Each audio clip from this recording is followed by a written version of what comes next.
अवनीश जी दीपक जी माफी मुझे के भी साथ कि मैं मुझे आपके पास जानना बहुत है। देर से आ रहा हूं, हिंदू धर्म लेकिन की बात आपने करते दीपक आशुतोष जी जी, के तर्क सुने। दीपक जी मुझे मुझे 10 मुझे सेकंड मुझे भी मुझे जाना ये है। बताइए कि आशुतोष जी वही नहीं कह रहे हैं जो सलमान खुर्शीद कह रहे हैं। वो कहते नहीं नहीं सलमान खुर्शीद ने ठीक नहीं कहा, लेकिन ये फैक्ट देखिए, ये तो इसी तरफ इशारा करते हैं।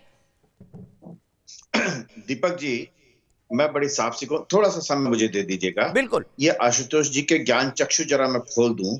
जिन बाबा साहब अंबेडकर को ये का नाम ले रहे हैं, बार बार कोट नहीं कर रहे, उन बाबा साहब अंबेडकर ने इस्लाम के बारे में क्या कहा है, हिंदू धर्म के बारे में तो इन्होंने कहा, लेकिन इस्लाम के बारे में क्या कहा है ये आशुतोष क्यों नहीं बताते? वो बताए ना एक बार, बड़े निसंकोच होकर बोले। और दूसरे सबसे बड़ी बात जो है, जो इन्होंने कहा कि सावरकर सावरकर के बारे में बाबा साहब के क्या विचार थे, मैं 3 लाइनें सिर्फ पढ़ के सुना रहा हूं।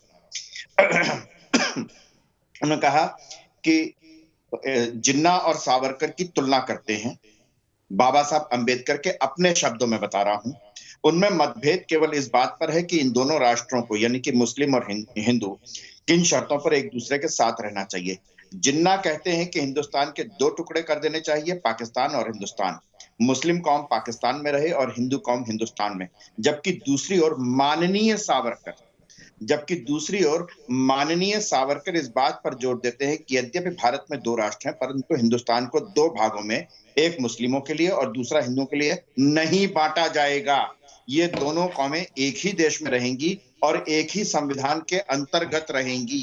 ये बाबा साहब अंबेडकर ने लिखा, आशुतोष जी। और कहें तो मुस्लिम इस्लाम के बारे में या आपको मुस्लिम बता धर्म देता के हूं, बारे बाबा में जो साहब लिखा है, अम्बेडकर ने सावरकर तुलना की तुलना क्या की। आपके बीच में नहीं बोला था ना मैं। देखिए दीपक जी, ये बाकी लोगों के बारे में कहते हैं कि बीच में मत बोले, और खुद बीच में बोलते हैं। ये सलमान खुर्शीद से लेकर आशुतोष तक की यही आदत है, दरअसल बेसिकली। मैं क्या एक बात बात बड़ी है, क्या बात है। इसमें सलमान खुर्शीद अकेले नहीं है। ये मैं मणिशंकर अय्यर, शशि थरूर, दिग्विजय सिंह, सलमान खुर्शीद, और पहली बार नहीं कहा सलमान खुर्शीद ही वो व्यक्ति थे जिन्होंने आकर के अचानक एक रात उन्होंने बताया कि एक रात ऐसी हुई कि जिसमें सोनिया गांधी जी बहुत फूट फूट कर रोई, जिसमें मोहन चंद शर्मा शहीद हो गए थे बाटला हाउस एनकाउंटर में। वो इतना परेशान हुई कि फूट फूट करके रोने लगी। वो यही कहा था सलमान खुर्शीद ने। सलमान खुर्शीद ही थे जिन्होंने कहा था कि धर्म के आधार पर रिजर्वेशन मिलना चाहिए। वो वकील साहब जो संविधान की शपथ लेते हैं।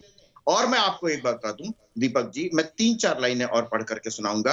एक भवानी प्रसाद मिश्र नाम के कवि हुए, जिनके बारे में जिनका संघ से, बीजेपी से कोई संबंध नहीं था। उन्होंने क्या लिखा है? पहुंचे हैं धर्म प्रचारक दुनिया में, सेना के साथ साथ लेकर यह मिथ्या अहंकार करना है दीनों को सनाथ। लेकिन भारत के लोग गए बाहर, लेकिन सेना लेकर न गए। वे जहां गए इसलिए प्रेम के पौधे पनपे नए नए। वे शस्त्र नहीं ले बढ़े स्नेह सागर को लांघा आर पार, ना घुड़सवार या रथ नहीं, पादातिक थे उनके विचार। लंबी कविता है, मैं लंबी कविता आपको नहीं सुनाऊंगा, लेकिन पूरे इस्लाम का प्रचार पूरे विश्व दुनिया में तलवार के आधार पर। अभी राकेश सिन्हा जी ने बताया था कि अफगानिस्तान, पाकिस्तान, वहां तक हमारी सीमाएं थी। कैसे हो गए इस्लामिक राष्ट्र? अहमद शाह अब्दाली, नादिर शाह, मोहम्मद गौरी, मोहम्मद गजनवी, चंगेज खां, खिलजी, तुगलक, ये सब आए, लगातार आक्रमण करते रहे भारत पर। कौन सा ऐसा एक राजा है, हिंदू राजा, जिसके दम पर हिंदुत्व को वो कह रहे हैं कि आईएसआईएस और बोको हरम से मिलता जुलता है? वो एक का नाम बता दें। मैं सिर्फ दीपक जी ये कह रहा हूं कि देश के लोगों को ये फिर से विचार करना चाहिए, जैसा पृथ्वीराज चौहान के समय में हुआ था कि अरे पृथ्वीराज चौहान पे आक्रमण हो रहा है तो हमें क्या, जयचंद जैसे लोग हैं।